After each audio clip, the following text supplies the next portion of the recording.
صحیح راستہ ہمیشہ وہی بتائے گا جو خود صحیح راستے پر ہو، جس کو خود راستے کا پتہ ہو۔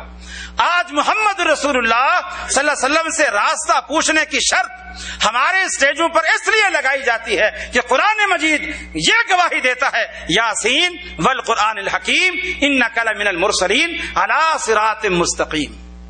اے محمد صلی اللہ علیہ وسلم، اللہ نے قسم کھا کر کے کہا کہ آپ انبیاء میں سے ہیں اور آپ ہی صراط مستقیم پر ہیں۔ اب آپ جب صراط مستقیم پر ہیں تو آپ سے پوچھئے صراط مستقیم کون سا ہے؟ صحیح راستہ اس سے پوچھئے جو خود صحیح راستے پر ہو، اور جو خود ہی بھٹکا ہوا ہو اس سے آپ صحیح راستہ کیا پوچھیں؟ میرے بھائیوں، میں بالکل ایک پتے کی بات آپ کو بتا کر، چونکہ میرے صرف 2-3 منٹ رہتے ہیں، میں بات کو ختم کرتا ہوں۔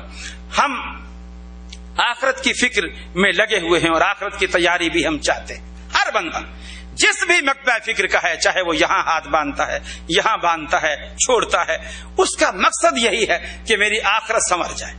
اگرچہ اس نے آخرت سنوارنے کے طریقے اپنے اپنے اختیار کیے ہوئے ہیں اور مختلف اختیار کیے ہوئے ہیں، لیکن اس کا مقصد تو یہی ہے نا۔ لیکن میرے بھائیو، محبت کی بات ہے، کوئی طنز نہیں، کوئی گلہ نہیں، کوئی شکوہ نہیں، کسی پر نشتر چلانا مقصود نہیں، کسی کی برائی مقصود نہیں۔ میرے بھائیو دیکھو، آج ہم رسول اللہ صلی اللہ علیہ وسلم سے 14 صدیاں پیچھے آ چکے ہیں۔ اللہ کے رسول ہم سے 14 صدیاں پیچھے، ہم ان سے اتنا آگے، ہمارے درمیان 14 صدیوں کا بیچ میں فاصلہ ہے۔ آج لوگ ہم پر یہ اعتراض کرتے ہیں کہ رسول اللہ صلی اللہ علیہ وسلم کے درمیان اور تم لوگوں کے درمیان 14 صدیاں بیچ میں حائل ہیں۔ اس زمانے میں کیا حالات تھے، کیا واقعات تھے، کیا ماحول تھا، تم لوگوں کو تو پتہ ہی نہیں۔ آج کے دور کے تقاضے اور ہیں، 1400 سال پہلے تقاضے اور تھے، تو تم آج کے دور میں بیٹھ کر 1400 سال پہلے والے مسائل سے رہنمائی حاصل کر کے آج کے دور کے تقاضے کیسے پورے کر سکتے ہو؟ یہ ایک بڑا اعتراض ہوتا ہے، اور لوگ پڑھے لکھے کہتے ہیں جی بڑا معقول اعتراض ہے اور اس میں بڑا وزن ہے اور بڑی جان ہے۔ میرے بھائی، تھوڑا سا آپ یوں سوچئے، رسول اللہ صلی اللہ علیہ وسلم سے تو ہم 1400 سال بعد آ گئے، بڑا گیپ آ گیا، لیکن امام ابو حنیفہ رحمۃ اللہ علیہ ہمارے دور کے ہیں۔ میں آپ سے پوچھتا ہوں، امام ابو حنیفہ رحمۃ اللہ علیہ، امام مالک رحمۃ اللہ علیہ، امام شافعی رحمۃ اللہ علیہ، امام احمد بن حنبل رحمۃ اللہ علیہ، امام جعفر صادق رحمۃ اللہ علیہ، وہ ہمارے دور کے ہیں؟ کیا خیال ہے؟ وہ بھی تو پیچھے کے دور کے ہیں نا۔ اس دور کے بھی تو تقاضے اور تھے اور آج کے دور کے تقاضے اور ہیں۔ ہاں، یہ فرق آپ یوں کر لیجئے کہ رسول اللہ صلی اللہ علیہ وسلم ہم سے 1400 سال پیچھے ہیں اور امام ابو حنیفہ رحمۃ اللہ علیہ ہم سے 1300 سال پیچھے ہیں۔ چلو 1 صدی کا آپ فاصلہ کم کر لیں۔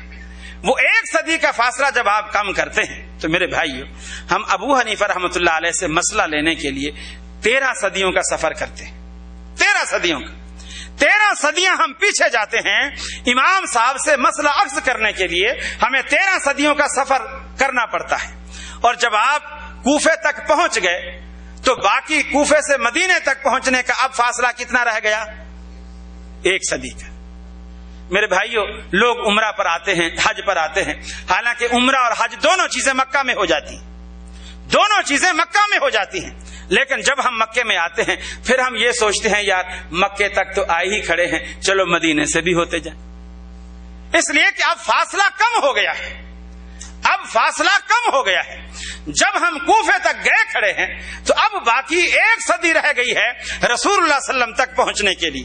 جب امام ابو حنیفہ رحمۃ اللہ علیہ کی عظمت، ان کی فقاہت، ان کی حکمت، ان کا علم اور مرتبہ اس قابل ہے کہ ان کے لیے 13 صدیوں کا سفر کر سکتے ہیں، تو کیا رسول اللہ صلی اللہ علیہ وسلم کی عظمت، آپ کا علم، آپ کا مرتبہ، آپ کی حکمت اس قابل بھی آپ نہیں سمجھتے کہ ان کے لیے مزید 1 صدی کا سفر طے کر لیں؟ ارے کوفے کے امام کے لیے 13 صدیوں کا سفر گوارا ہے اور کائنات کے امام کے لیے 1 صدی کا سفر بھی گوارا نہیں۔ کیا یہ ہمارا ایمان ہے؟ قول امام و شیخ مقدم سمجھ لیا، بھاتی نہیں حدیث رسول خدا تجھے۔ السلام علیکم ورحمۃ اللہ۔